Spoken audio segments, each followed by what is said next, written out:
Entre a ética e a lei, fiquemos com a ética. O conceito tradicional de ética, palavra que deriva do grego ethos, caráter, pode ser resumido como o modo de agir de uma pessoa.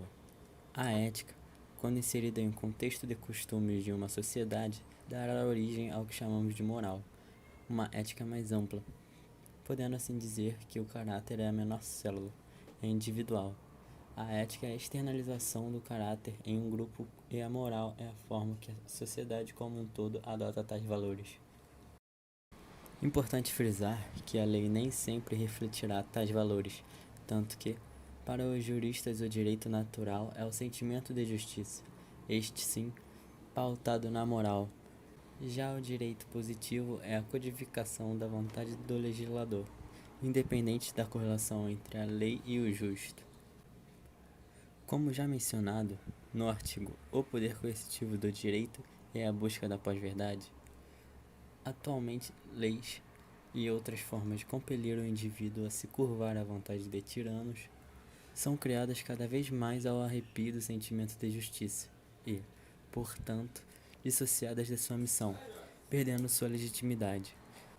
Este sim é o hacking das instituições públicas, que passam a servir seus barões em detrimento de sua real natureza.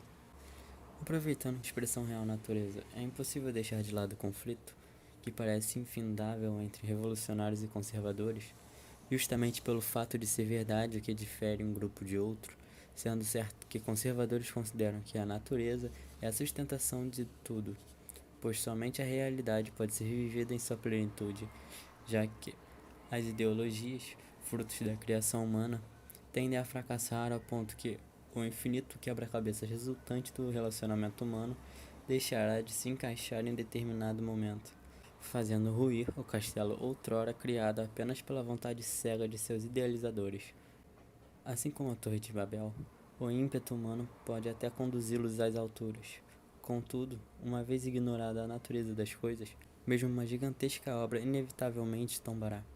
Não importa quantas vezes os revolucionários tentem, eles sempre fracassarão, justamente por acreditarem que a realidade pode ser dobrada à sua vontade, por vislumbrarem que seus ideais são maiores que a natureza do homem.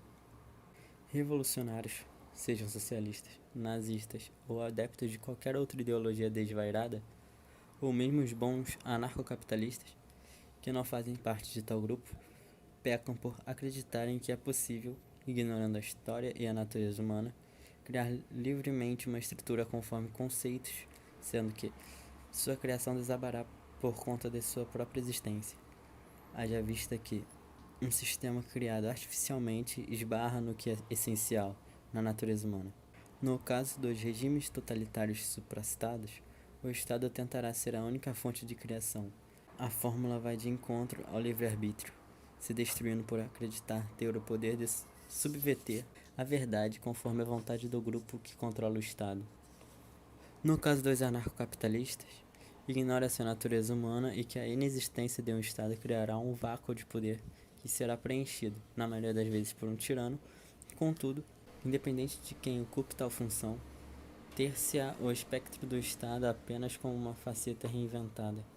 Os conservadores, por vez, sabem que não adianta tentar criar uma solução teórica para os problemas da humanidade, que cada um deve ser enfrentado e superado, sem ignorar a sabedoria dos antepassados e, principalmente, as experiências que a história nos deixou.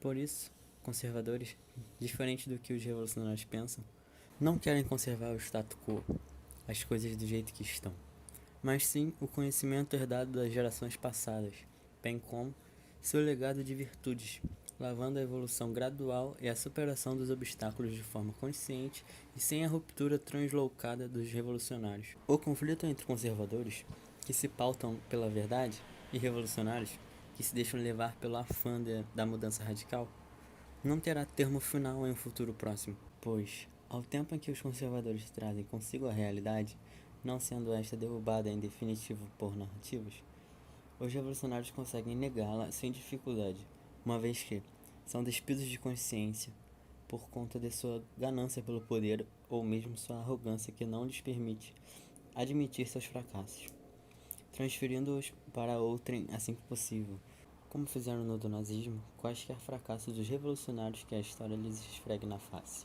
Recentemente, uma autoridade brasileira tentou transferir para o conservadorismo uma narco-ditadura socialista com a maior naturalidade, ocasião em que fora desmascarado, não pela grande mídia, mas pelas palavras de outros revolucionários que insistem em enaltecer o ditador que foi rotulado na narrativa como conservador.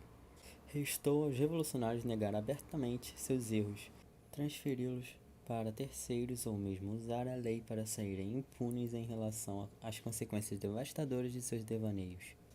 Um revolucionário não tem o menor pudor em ser absorvido por magistrados revolucionários, que, por sua vez, não se preocupam em destruir toda a credibilidade do judiciário em nome de sua causa doentia.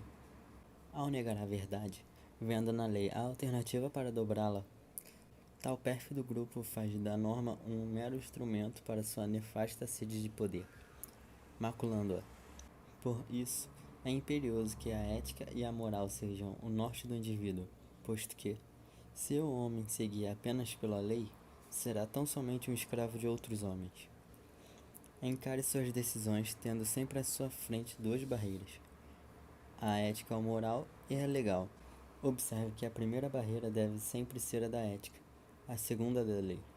Se a primeira lhe impedir de seguir em frente, não ouse cruzá-la, e nunca ultrapassará a segunda.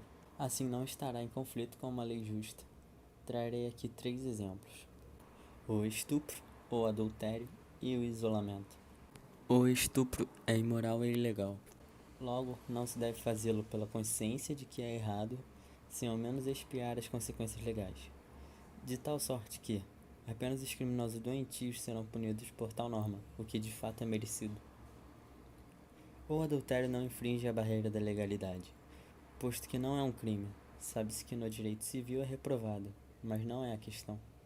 Logo, não deve ser praticado em face da ética. Mesmo não havendo uma consequência legal, não será praticado pela convicção moral do agente.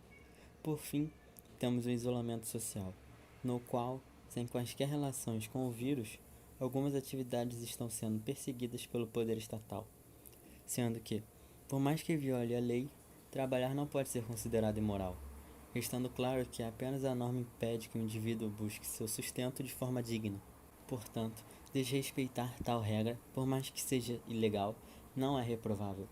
Nas palavras de Eduardo Juan Couture, teu dever é lutar pelo direito, mas no dia em que encontrares em conflito o direito e a justiça, lute pela justiça. Quando a lei for contrária à ética, que fiquemos com a ética, pois não estaremos nos curvando a gananciosos senhores e sua sede doentia pelo poder, mas estaremos nos dobrando aos ideais de justiça, que nos são intrínsecos, ou seja, a própria natureza humana. Eis a diferença entre homens e máquinas.